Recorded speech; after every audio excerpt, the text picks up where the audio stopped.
Waalaikumsalam warahmatullahi wabarakatuh. Allahumma sholli ala Sayyidina Muhammad wa ala ali Sayyidina Muhammad. Allahumma sholli wa sallim barik alaihi wa ala sahbihi. Saya hamba Allah dari Purbalingga, Buya.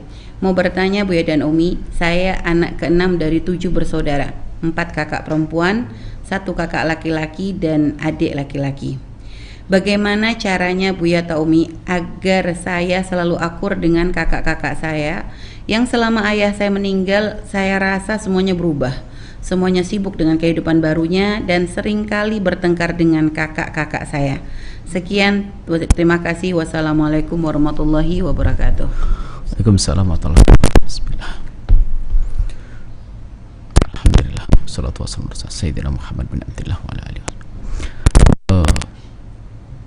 Menghindari pertengkaran itu hendaknya kita mulai dari diri kita, bukan kita menuntut orang harus bisa berlemah lembut dengan kita atau berbaik tutur kata kepada kita, bukan. Kita mulai dari diri kita sendiri.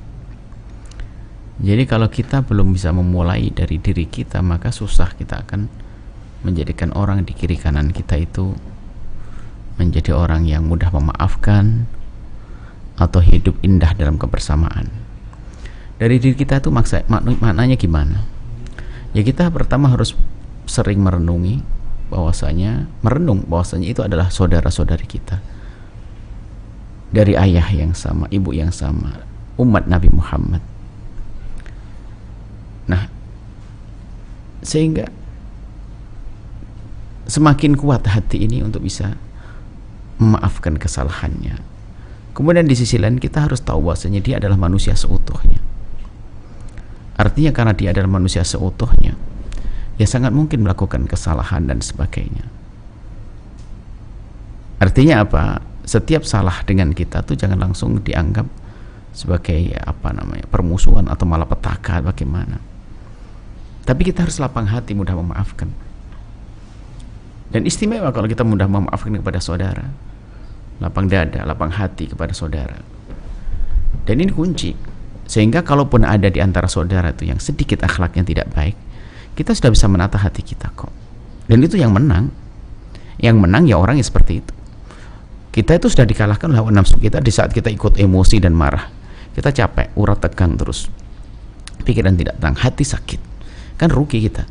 Jadi mulailah dari diri Anda sendiri. Apapun yang terjadi di dalam rumah, pokoknya saya harus menjadi orang yang paling lembut. Saya tidak boleh marah, saya tidak boleh emosi, saya tidak boleh musuhi saudara. Kalaupun saya dimusuhi, saya tidak boleh musuhi. Anda pastikan kalau sudah seperti itu, nanti itu akan punya pengaruh besar terhadap kiri kanannya. Jadi dalam hal-hal semacam ini itu lebih baik kita punya ilmu kebal, dan bahkan itu daripada kita sibuk membentuk orang di kiri kanan kita untuk menjadi orang yang mengerti kepada kita.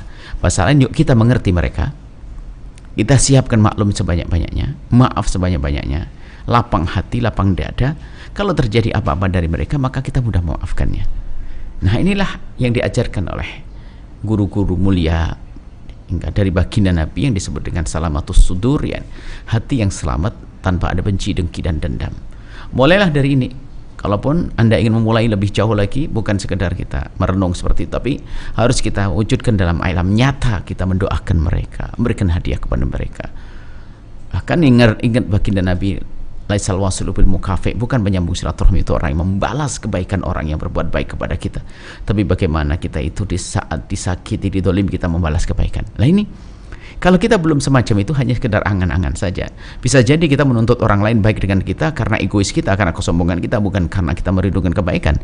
Bisa jadi kita mengharap orang lain baik sama kita karena kita ingin memanfaatkan kebaikan mereka, sementara kita tidak pernah rindu untuk melakukan kebaikan. Kebohongan ini, kemunafikan.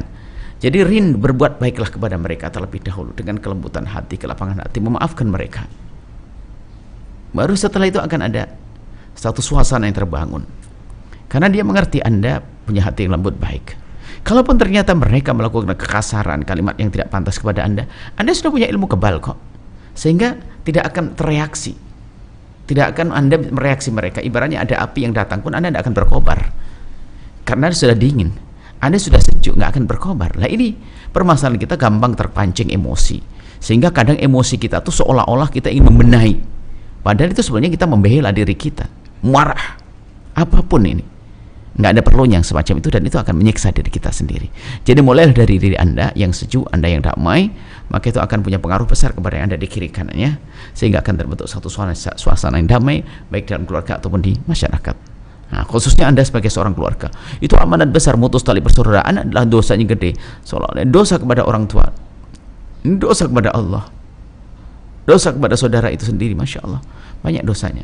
Maka dari itu ya kita tata hati kita baik-baik dengan saudara-saudari, dengan kita mulai dari hati kita merenung sampai kepada kesadaran bahasanya mereka saudaraku, aku harus berbuat baik kepada mereka apapun yang terjadi. Dia jahat kepadaku, aku nggak boleh berbuat jahat kepada mereka. Seperti itu. Allah a'lam bishawab. Masya Allah, terima kasih Bu ya atas jawabannya.